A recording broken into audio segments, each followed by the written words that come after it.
Idhi chungo jo malaro kombe gi kuonde gi duto te. Yes. Kaka PPP. Yes. All positions. From MCA to the president.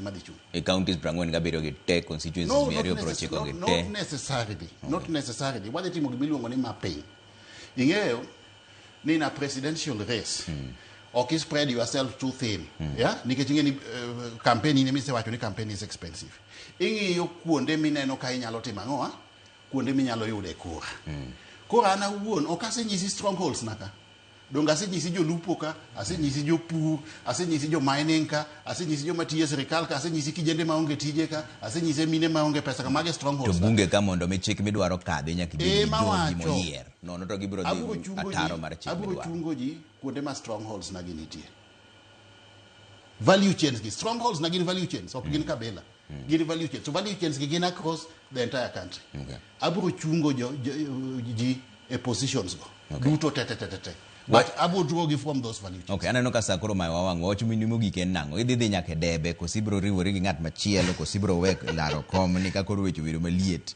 Inyiso jopiny nango. Let me tell you. Aningeni akaoga time monda make a decision. To kase make a decision, I'm a risk taker. Kase amua na timo gibro tatime.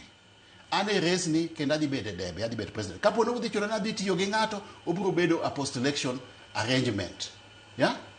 Kendo ai wadi jibe mundo ye bendo bede ready ni kaponi ane mayombo to gibe ready mundo giti koda in a post election arrangement.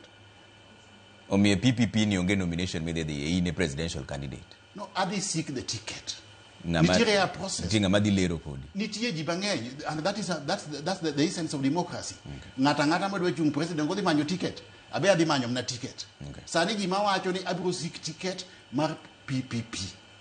Monda tima ngoa monda amanyi go kom mar president. Giumi ayiero PPP ni nikech ideological orientation kata anchorage mare. Yeah? Distributive social democracy obedo aligned to my school of thought mar golo pesa lwet ji mathin maloku titero pesa mases kuma jo Kenya nitie kucho. Okay.